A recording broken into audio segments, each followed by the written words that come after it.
timeline. We uncovered so many pieces of historical interest because both of them came from a period where you didn't throw things away. And that's kind of like some of the people who survived World War II. They realized, you know about the rationing now, right? That people didn't get everything they wanted. You know about how Kirsty wanted the sugar, right? So when we were going through our basement, we said, okay, what can we get rid of that we carried all the way across the country from California?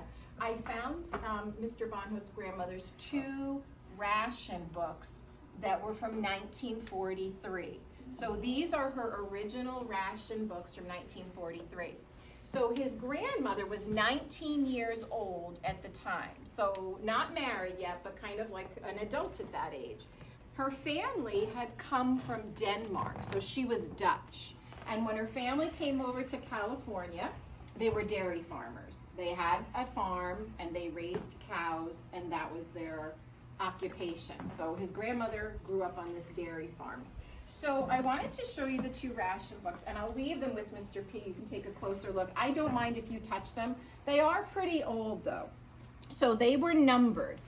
This was ration book number 3 that she received. Her name was Dora, really was Theodora, but they called her Dora for a nickname, and her last name was Dutch. It was Oosterkamp with 2 O's, so it would look like Oosterkamp. So it has her signature on it. It says she was 19, it said she was a female, it said her height and weight, and she had to sign it. And it was very, very regulated. There were numbers, there were stamps, and inside, what you would find in a ration book were these little stamps, or kind of looked like coupons. And when you wanted to go get your rations, you had to bring your book. And at the place where you got whatever it is you came for, they would rip out the right amount. So I guess she didn't need all of them. Now, some of them were used for certain things, like sugar or milk or things that were harder to find. Then we found another ration book, and this one was number 4. And we realized it looked a little different, but it still had those stamps inside. But what I wanted you to hear were some of the things. I know you guys talked about propaganda and slogans and things that governments on both sides, or on all the sides of the war, talked about. But one of the things on the back, it's warning the people who have these books. This one says, never buy rationed goods without ration stamps. Can anybody think about why they only wanted you to use these stamps? Why do you think, Sabrina? So they can control how much you eat. Maybe to control how much. Kind of was like a system to make it fair. You had the same amount, you had the same amount. To me, that was kind of the way. Here's something else it said. Never pay more than the legal price. What do you think might have happened if something is so scarce or so popular? What kind of happens all of a sudden to the price sometimes of things? It goes up. It goes up. We call that price gouging, right? Oh, those concert tickets, they're getting more and more expensive because everybody wants to go. Ooh, those Stanley water bottles. I'll pay more money. I really want one of those. I remember at the beginning of the pandemic, the cost of Purell was up in the $30, $40, $50, $60 range to get something that you could get now for just a couple dollars. So the government was trying to keep that from happening. They didn't want people to kind of be cheated. So they were telling you couldn't do that. Now, the ration book number 3 had some interesting instructions. So that was the part I wanted you to hear too. So these were the directions to anybody who had them. Number 1, this book is valuable. Don't lose it. Why would it be valuable, Eric? Yeah, it's like money. If you lost this, you were losing money. Number 2, each stamp authorizes you to purchase ration goods in the quantities and at the times. So it wasn't just you can only get this, it was only at certain times, designated by the Office of Price Administration. I don't think we have an Office of Price Administration today. Without these stamps, you will be unable to purchase these goods. So if you wanted sugar and you lost this, there was no sugar for you. Detailed instructions concerning the use of the book and the stamps will be issued. So then you had to have more directions. There were no computers to jump on or no cell phones to text you the instructions.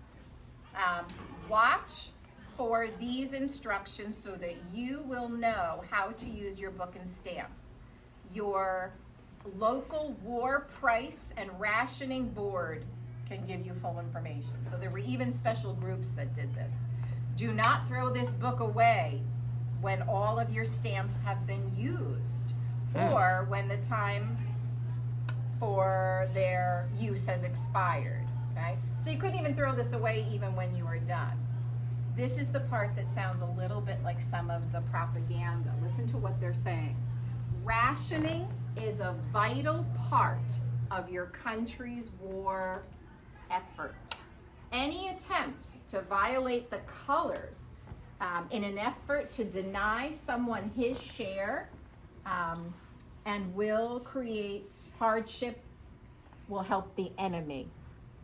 Can you believe they were saying that? They're saying if you don't use this properly, you're helping the enemy. Does that sound like some of the propaganda Mr. P showed you one day? Right? This book is your government's assurance of your right to buy your fair share of certain goods made scarce by war. Price ceilings have been also established. It said this is the most anybody can charge you. Do not pay more than that. Give your whole support for rationing and thereby conserve our vital goods. Be guided by the rules. And here's the final part. If you don't need it, don't buy it. Yep.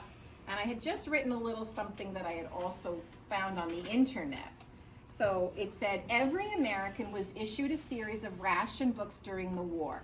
The ration books contained removable stamps, like we saw, for certain rationed items. So you didn't need this for everything, but we know rationing means that we're conserving it. So sugar, meat, cooking oil, and canned goods.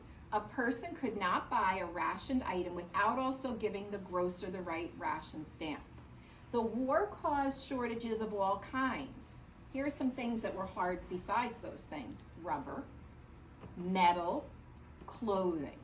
But it was the shortage of various types of food that affected everybody on a daily basis. Do you know why it was so hard to get food and why they had to ration it during a war? Sandra? Because they were giving the food to the soldiers. That was part of it. That definitely was one of the causes. But there were some other ones that I didn't even think about. One was a lot of the processed and canned foods they were going to ship. Why would they want the canned foods to send to the soldiers? Maybe so you could make. They don't spoil, right? So they would save that for the soldiers because they knew that would stay safe and they could keep eating it. And gasoline was limited. So think about how we get a lot of our food. Trucks have to bring it somewhere. So there wasn't a lot of gasoline to bring trucks and things across the country. And they needed that for transporting the soldiers. They wanted that gas to get the soldiers where they needed to. And certain things we would get from other countries. Coffee was imported. Sugar was imported.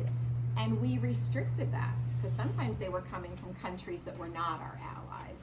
So this is from 1943. It is the actual book. And these are the actual stamps that Dora would have ripped out if she wanted to go get some of those rationed items. So there are two of them. I'll leave them here, Mr. P. And, Sure. Can you just give me one extra piece of information? I can try. Where did you and Tim find this in the home? Was it in a closet, in a trunk, in a file, or a little bit of... I can't tell you exactly, but Mr. Bonhote's grandparents also, in addition to their house, had a huge garage. He was a collector. He built model airplanes. He worked for one of the airplane companies in California making airplanes, and they had everything. Mr. Morris was his name. He had every paycheck from any job he ever did. He was in the Marines. We have every medal, every photo, every award. He also traveled to Antarctica on an expedition. So we have a lot of artifacts from his trip to Antarctica where he got to see the penguins and go in the freezing cold. So it really is a cool thing. But when I was digging this out, I said, do we need to keep these things in my house anymore? I said, I'm keeping this. And I said, I want to bring it to McKinley because this is exactly what you guys are looking at. But those traveled all the way from other parts of the world. And some of those were actually copies of things so that they could go to schools. This is actually what a ration book looked like. So, you know what? It's difficult to clean it all out. I'm grateful that they saved some things because it's kind of neat. And I think one of the things that I remember about that generation is after the war, they tended to really value things. They didn't throw things away because they knew how hard it was. When we cleaned out their house, we found like every scrap of tinfoil. You know how your family uses tinfoil when you throw it away? The balls of tinfoil were saved. You know, you have twist ties for your bread. All the twist ties were saved. We did a lot of cleaning because they realized, having lived through that there might be other times in your life when you need those things. So they held on to. Ms. Bonhote, before you leave, I want to thank you so much for sharing the story and this. I'd like to save this video and give you a copy of it and maybe use it for future classes. Does anybody have a question about either the ration cards or the ration books or the story of the Holocaust and World War II that Mrs. Bonhote shared with you? So was she in Denmark at the time? No, she was living in California. I'm not as sure exactly when her family, she had several brothers and sisters, and they came over and I think they went right to California, and that's where she lived. So when she was 19 years old and got that war ration book, she was an American citizen at that time and she was living in California. So I thought it was only in like Europe. I thought it wasn't in the U.S. Isn't that interesting? Yeah, it was the U.S. government that had the rationing cards, right? Because it was part of our effort to fight the war. It was a way that American citizens who weren't in the military could do something to help the war effort. And that's what they're saying. If you don't use these, you're helping the enemy. Yeah, we haven't gotten into it, but one of the books that we have for the World War II Holocaust unit is called Lily's Crossing, and they have something called a Victory Garden. And you'll learn that this was a way that Americans at home could help support the war. If you grew your own vegetables, you were fighting for the Americans because you didn't have to use up any vegetables that might be shipped to American soldiers. So it was a way for everyone here back home, since most of the fighting happened across the ocean in Europe or in Asia or Japan, or the other parts of the world. This was something that American citizens could do. But you can see also how our government was trying to protect our citizens by not letting people charge way too much or make sure that, Orly didn't get all the food because she had more money, and poor Sean didn't get anything because he didn't have as much money. Those stamps made it equitable. Everybody got the same amount. And it was a way to kind of control that in a way to help us be more successful in this war. Well, thank you so much for presenting this. I will preserve it and we'll share it as we're learning more. Boys and girls, would you please show some appreciation for Ms. Bonhote?